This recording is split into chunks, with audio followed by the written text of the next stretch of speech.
Hi, my name is Jason Velasco, and I'm one of the advisors at the eDiscovery advisory team. I've always had a curious nature around all kinds of topics. So we created this video series to fulfill that curious nature of mine. I hope to share the interesting people that cross my paths and share their stories. We may talk about legal technology, e-discovery, infogov topics, or we may find a whole new path together. You'll never know what you'll get here at Out of Curiosity. So let me introduce you to our first guest for our Out of Curiosity Day, which is Jason Thompson, which I will refer to as JT. So JT, how are you doing today? Yeah, very well. Thanks for speaking to me. You're welcome. Well, I'm really excited. I know we've been working and we've known each other for quite some time. So first and foremost, give us a little bit of background about who you are and what you've been doing and how you got to where you're at today. So let's start out where you came from.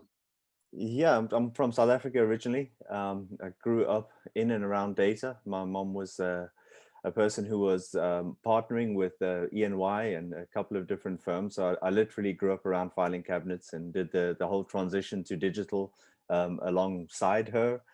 Took my first laptop apart, which was an old compact square box, which is not really a laptop, but more portable, right?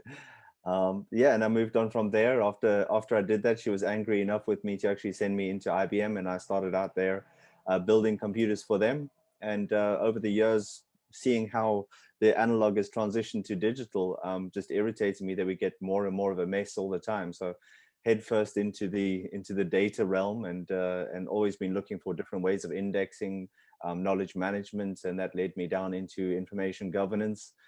And many e-discovery cases over the years, and trying to find solutions for different things. That's my basis. So what kind of messes do you see or have seen? Can you give me some examples? Well, I think you always see the mess coming in when you open up data. What I mean by that is at any time when people say we have unlimited data or storage prices drop, and you tell your employees about it, they're going to store everything there. So we've had some places where they implement a new data source, and that data source is full within 3 or 4 weeks. And my job at the beginning was to go in and actually scan these sources, and we found, let's say, a lot of questionable material. One of those situations, very high person in business was telling us, if you find anything that's questionable, we're going to fire those people straight away. And found out that a lot of the stuff was coming up from the higher management area, which was way back when, right? So Physician, heal thyself, right? Exactly.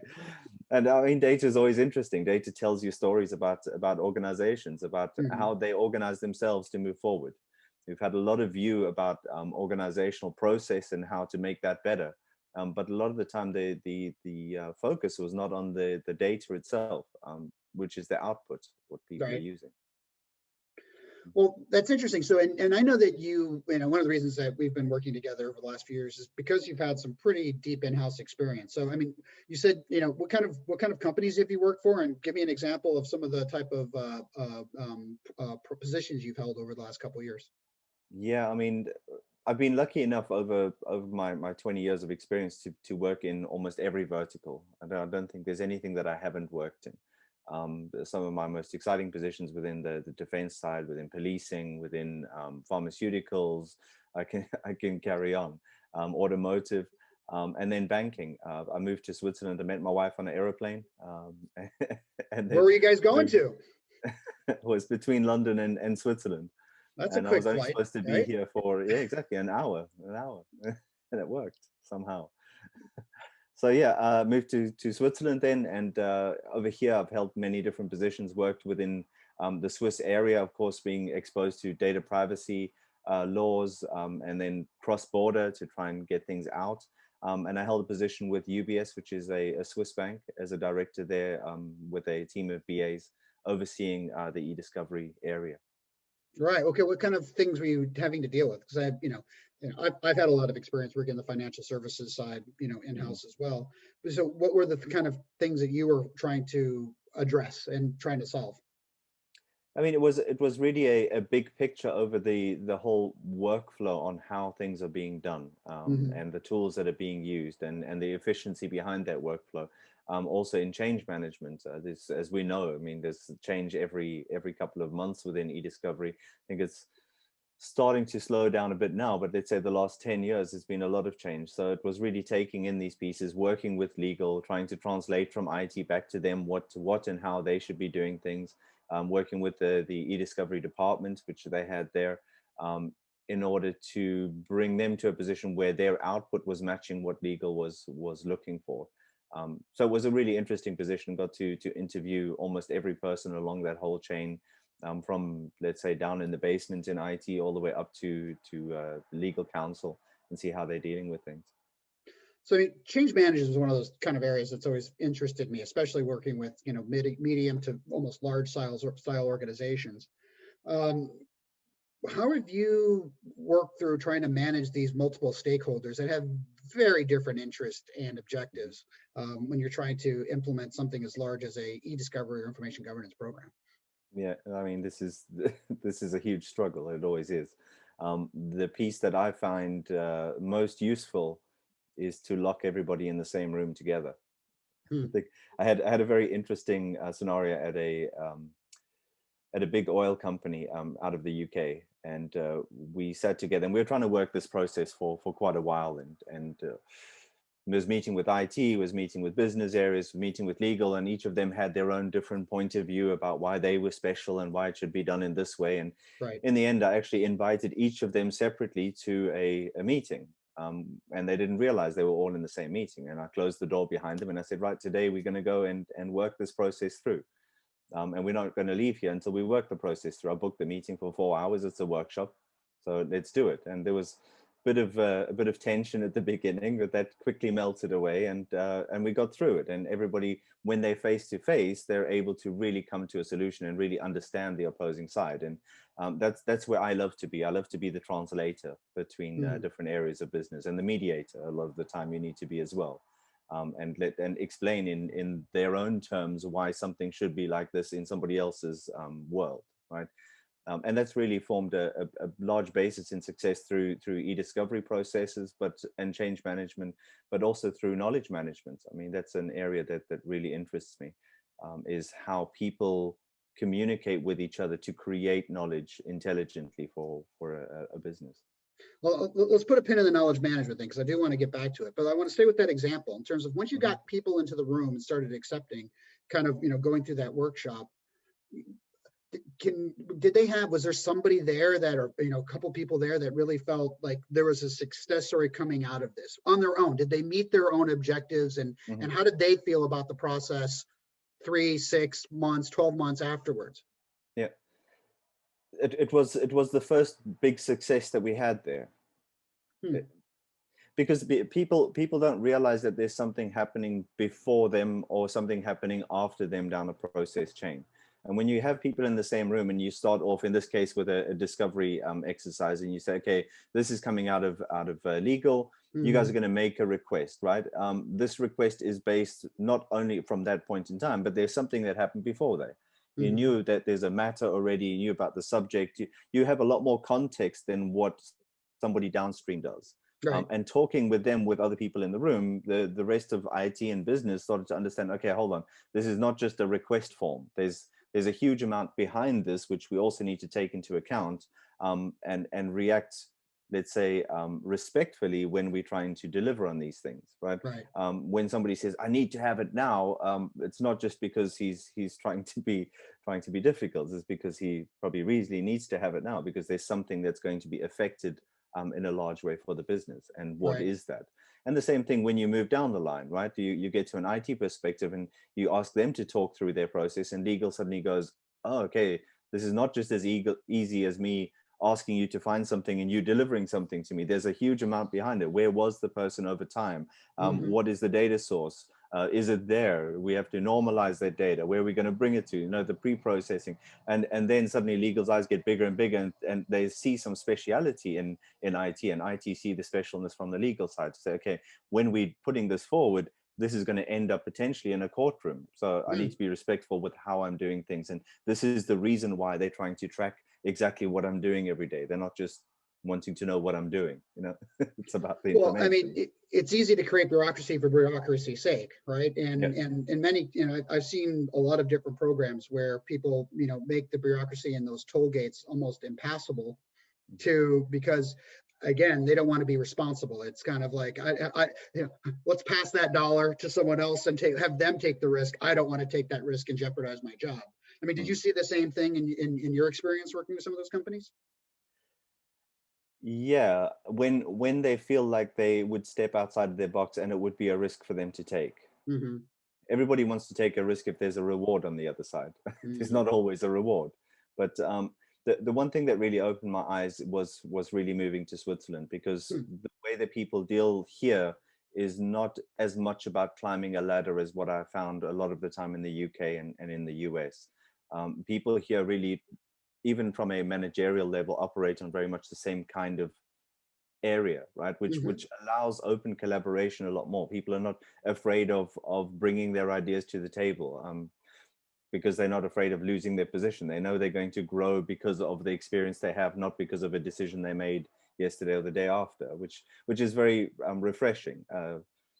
And yeah, I mean, that's within the global organizations. Yeah, of course, if you look at Swiss companies in the smaller family business, very different thing. But yeah, that was something I really enjoyed to find in an organization where you have many different cultures coming together in the same space. Suddenly you have this kind of leveling off of the playing field, and people are allowed or allow themselves to be more open. Interesting. So, I mean, I know we started talking about knowledge management because, again, kind of that whole workflow and process is all coming around, finding data, right? Which is, I think, kind of where we all came from the eDiscovery side. Just, how do you find data? And one of the great things that has kind of come out of the, the information governance piece is the IGM reference model, and in terms of gathering and finding value from data. That I think is always kind of, to me, always been what I would consider knowledge management. Knowledge management is gathering and figuring out what is the valuable information that we need to maintain. I don't know if you would agree with that definition, or what is your perspective on KM? I think, well, I think the major split for me, what you just described, would be more kind of IG. Knowledge management for me, I've done many knowledge management projects, and many of them starting at the bottom up. And what I mean by that is looking at a giant data set and then doing a scan on it and expecting to wave a magic wand and do some sorting of that data into categories or some other way.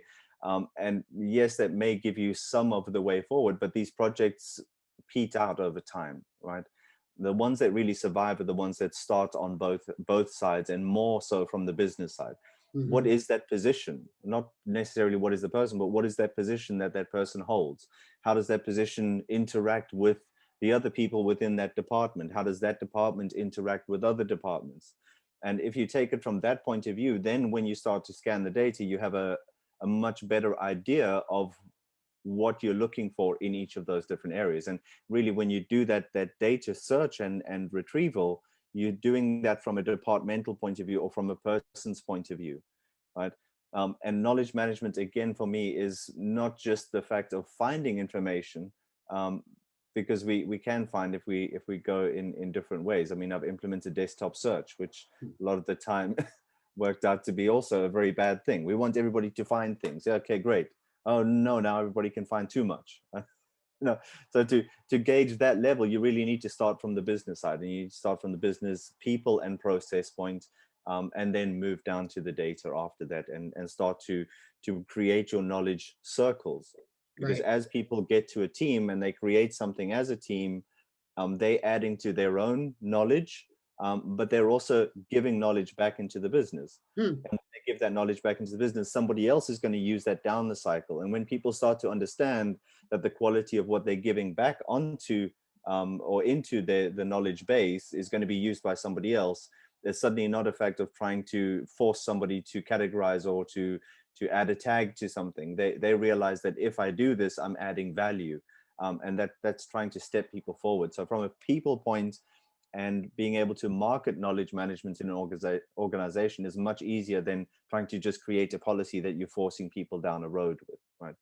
Well, it's a pretty huge cultural shift. I mean, you're trying to take people like, I know that when I was doing some work at the financial services side on my side, we were forced to tag every single email so we can, that was just part of their policy. And I was like, Why do I have to tag this stupid thing, right? Yeah. And I understand why, and because that's the practice, and I appreciated it down the road. But I mean, trying to get kind of everyone else to do that, I mean, it seems like a pretty big culture shift. So, Yeah. how do you help someone understand that there's a value to creating knowledge and data hygiene and all those type of things? Mhm. I think technology holds a lot of those answers. Um, if we look at, let's say, a knowledge management area, or how we deal with data over the last 10, 15 years, um, you get to this major change spot where, okay, we implemented something new, and now we have to change the way everybody works. And if you go Mm-hmm. into organizations, you see layers of these applications on top of each other, where people have had to change the way they work over and over, and people get tired of it. So that's one of the things I take into account when we look at knowledge management, is how are people reacting today, and keeping their front end as stable as possible in how they react. We have the power technically to change what's going on in the back end, right? So let's get a folder example. Let's say I'm saving something to a folder all the time. And I have a folder structure. Most people have a kind of folder structure with them.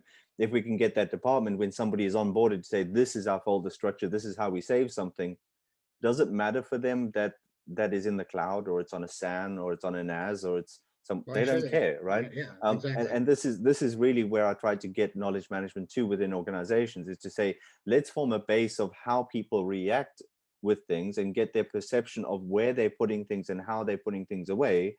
But beyond that, we need to make the system so that if there's a new knowledge management system or new method of storage that comes along, we can switch that out without having this constant change control that people have to go through year on year. Yeah, change control seems that's the hard part, right? It's like, oh, now I've got to hold do this, and and now I've got to build a policy, and I've got Mhm. to teach this policy, and Yeah, it's almost draconian, right? I mean, yeah, that seems to be exactly. kind of the way. It's the stick versus the carrot, Yeah, and people will always default back to what they know. right? That's us as humans. Right, which is say You know, back to my C drive. back back to the C drive again. What is this cloud anyway, and where is it going? Is it safe? No, I don't know. Let's put it back on my memory stick, put it in my pockets. Exactly. So, having known you for a while, and I know you've got a lot of different interests in data. So, I want to switch gears a little bit, and let's talk a little bit about kind of your you've been a technologist, and you've looked at building technology over the years. Um, Tell me a little bit about how you've intersected this data and knowledge management into kind of a learning tool. So tell me a little bit about kind of, I think it's the Proscala, I think is Mhm. what the tool is called. Tell me a little bit about that. Yeah, I mean, growing up in South Africa, there was always a major rift between different classes, Mhm. and in that, we were kind of sitting in between the whole apartheid thing that was going on. Myself and my mom used to go into the townships and just do some basic education for people there. If you go into a lot of those townships, very basically, you have a river running through it. People are washing their clothes in the river, not realizing that somebody downstream is going to get their thing. So, really basic education to say, okay, well, why don't you get a bucket, take the water out, and wash your clothes on the land? Stuff will seep through the ground and actually get in the river a bit cleaner. So, very Mhm. basic things like that, to reading, to other things. So, I really saw the impact that education has on people, and that was always my dream, to try and impact education throughout the world in regions where they have a major need, where they don't have the money, they don't have the resource to do that. And I tried different things over the years. We thought about a container system to go put out there, and we helped some people get out there and actually do volunteer work. But the problem with that is, you get volunteers in, everything gets good, and then volunteers leave. So it kind of went away, and I continued down my electronic discovery path. And a couple of years ago, 3 Swiss school teachers walked through my door and said, "Hey, you know software?" And I said, "Well, I don't know. I know legal software, and I know things in that area." But they said, "Well, have a look at what we're doing." And he showed me the system that he developed himself, for a school over 10 years.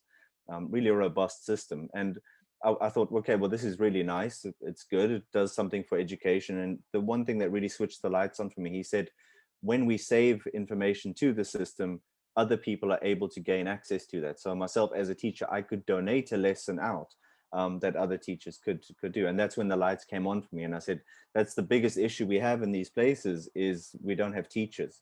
Now, if you can get other teachers to donate high quality lesson material, and we have a system behind it that we can deliver that with, this is going to make a huge difference. And that's exactly what we're doing now. So I invested in that, and we brought that to iPhone, iPad, across devices. And then some NGOs in South Africa came to me and said, well, we'd like to use the system. And at first we were like, well, it's Africa, you know, I mean, it's a digital system. How do they? And they said, well, people might live in low cost housing or no housing, but 90% of them have smartphones.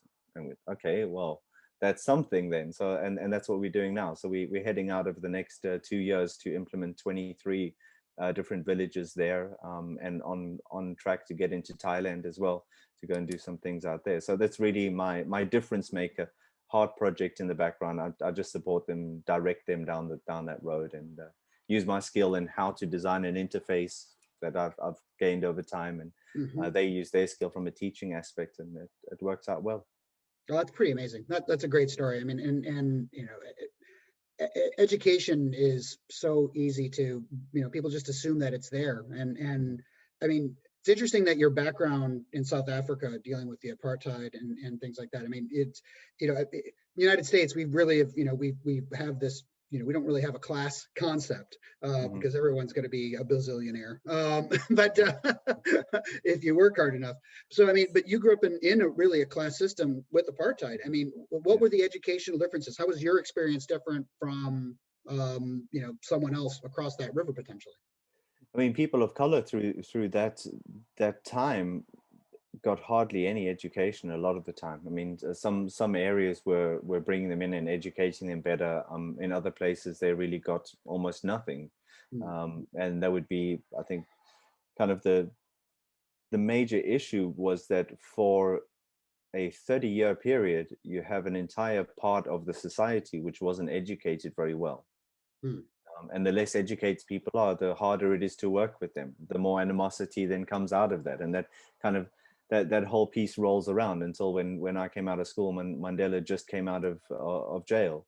And that was, for me, it was a huge eye opener, because through our media it was very sheltered. We didn't see the big townships of millions and millions of people that were living like that. There was all closed off from us from a media aspect. So the first times we started seeing that were through the riots and those periods. We were like, okay, so we are the minority. Is that really how it is? And Right. we as a European were within 15, maybe highest 20% of the whole population, thinking that we were the only ones in the country. This is a huge shocker. And I never carried over guilt. I think a lot of people carried over some guilt from that period, but I think I was, as an English speaking person, I was kind of stuck in between this whole regime that was going on. So when those doors started opening, we started trying to help or trying to do something in there. And when Mandela came out, I mean, can you imagine being locked up for 30 years, being tortured and going through all of that, coming out and then saying, actually, everybody should be equal, and continuing down. And that was, I even get goosebumps now. That was the most amazing thing that could have happened. And through that, it really drew us closer to trying to reconcile the country. And that's what it's about. I always said I was just coming over to Europe for 6 months. Really? I've been out 12 years, so as life goes. Right. That's always pretty a dream to significant make a impact. difference. Yeah. Yeah. So, and I just want to kind of close, because I'm, you know, I'm very curious. You've mentioned it in some of our previous conversations. I'm really curious about this. So, I've seen pictures of your garage on some video streams, and you do motorcycles. So, help me understand, what does that fit in, and where do you ride those things, man? What are you doing with those? Well, I mean, Basel in Switzerland is probably one of the best places to own a motorbike. I have generally 10 minutes across the border and into Black Forest, which would stretch up probably in the region of about 100 kilometers up of beautiful roads running through beautiful pine forests. Not many cars on the road. I grew up riding bikes and watching Paris-Dakar and super bikes with my father, and that was a dream of mine. Where this started was, I said to him when I left South Africa, I said, one day we're going to ride in Europe. And the first trip that we did was 2 years ago now, where we got Africa Twins, which is a Honda bike that was used in Paris-Dakar in the 90s. And we did a ride together 2 weeks just on the road, going down through Italy, Corsica, and coming back again. And that was supposed to be my thing that I was doing with him. Like every 2 years we would do it. And unfortunately this year, everybody's kind of stuck. Right, so that's what I do. I take old bikes, and especially the ones which we were watching on TV, and I build them up, and then we ride them, go on out rides every couple of years together. How many bikes do you have now? 2. My wife says I'm not allowed to have more bikes than children. So It's a good rule of thumb. Just a very it's a very smart woman. So, well, JT, thank you so much. I really appreciate you sharing with us. And there's more I'd love to be able to dig into. I'd love to know more about some of your experience with cross-border and other things. So maybe we'll have another session sometime, if you're okay with that. Yeah, let's do. That's awesome. Great. Well, again, thank you for the time, and thank you for, helping me with saving some of this curiosity that I have in my nature. So Very good. thank you so much. Thanks, JV. Bye-bye.